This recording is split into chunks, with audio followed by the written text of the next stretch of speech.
A los 20 años, heredó un reino rodeado de enemigos, un reino que muchos consideraban débil, inestable, fácil de destruir.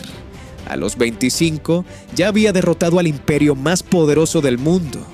A los 30, dominaba territorios que nadie antes había logrado conquistar.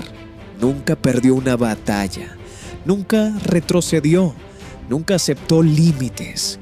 Pero hay algo que casi nadie entiende sobre su historia. Alejandro Magno no fue solo un conquistador, fue un estratega obsesivo, un líder implacable y, con el tiempo, su propio peor enemigo. Esta es la historia completa del hombre que conquistó el mundo, pero no logró controlarse a sí mismo. Alejandro nació en el año 356 a.C., en Macedonia, un lugar que, en ese momento, no era respetado por las grandes ciudades griegas. Atenas, Esparta, miraban a Macedonia como algo inferior, pero su padre, Filipo II, no aceptaba eso. Era un rey diferente. No solo gobernaba, pensaba como estratega, reformó el ejército, creó una de las fuerzas militares más disciplinadas del mundo y tenía un objetivo claro: expandirse. Alejandro creció viendo eso todos los días: guerra, estrategia, ambición, pero también creció con presión. No era cualquier hijo, era el heredero de un plan enorme, y si no estaba a la altura, sería reemplazado. Por eso, su educación no fue normal, fue intensa, fue exigente, fue diseñada para formar a alguien que pudiera dominar. Su maestro fue Aristóteles. No solo le enseñó filosofía, le enseñó a pensar, a cuestionar, a analizar, a ver patrones donde otros no los veían, y esa habilidad sería su mayor arma en el futuro. Pero el momento que definió su carácter llegó muy temprano. El episodio del caballo bucéfalo no fue solo una anécdota, fue una demostración de mentalidad. Mientras todos intentaban dominar al caballo con fuerza, Alejandro hizo algo distinto. Observó, entendió el problema y lo resolvió. Ese patrón se repetiría toda su vida. No reaccionaba como los demás, pensaba y luego actuaba. A los 20 años, su vida cambió completamente. Su padre fue asesinado en público y en cuestión de horas, Alejandro tuvo que tomar el control. Pero había un problema enorme. El poder no estaba asegurado. Había nobles que no confiaban en él. Había enemigos internos. Y peor aún, había ciudades esperando su debilidad para rebelarse. Y eso fue exactamente lo que pasó.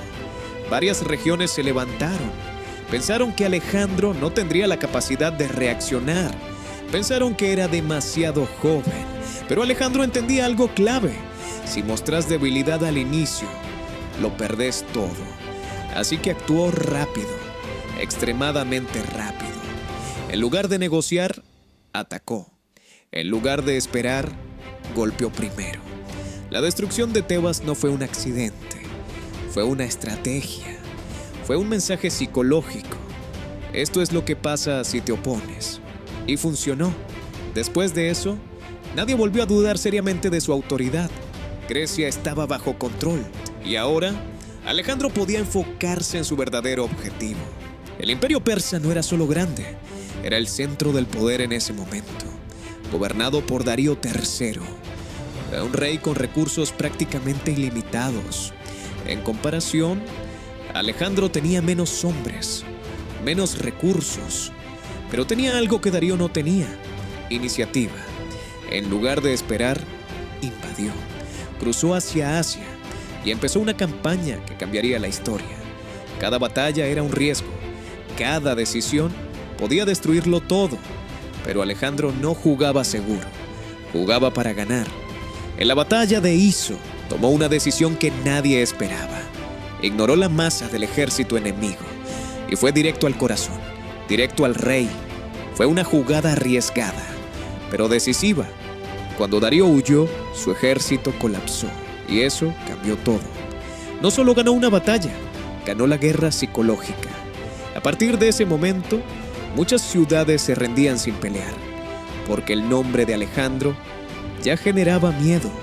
Pero no todo fue fácil. Hubo asedios largos, resistencias fuertes, momentos donde todo podía salir mal, pero siempre encontraba la forma, adaptándose, pensando, actuando rápido. Esa combinación lo hacía imparable. Pero el éxito constante tiene un precio.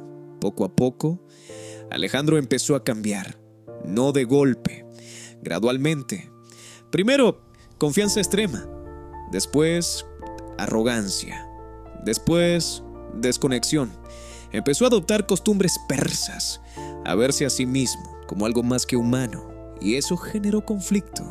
Sus propios hombres, los que habían luchado con él desde el inicio, ya no lo veían igual.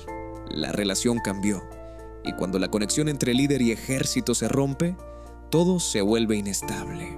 A los 32 años, en la cima absoluta de su poder, Alejandro enfermó. Algunos dicen que fue enfermedad, otros veneno. La realidad no está clara, pero el resultado sí. Murió joven, demasiado joven, y dejó atrás algo enorme, un imperio sin estructura para sostenerse, sin liderazgo claro, sin dirección. Y como era de esperarse, todo se fragmentó.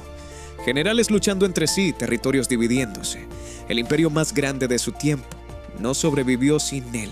Alejandro conquistó el mundo, pero su historia deja una lección clara. El poder externo no significa control interno, y al final, la única batalla que no ganó fue contra sí mismo.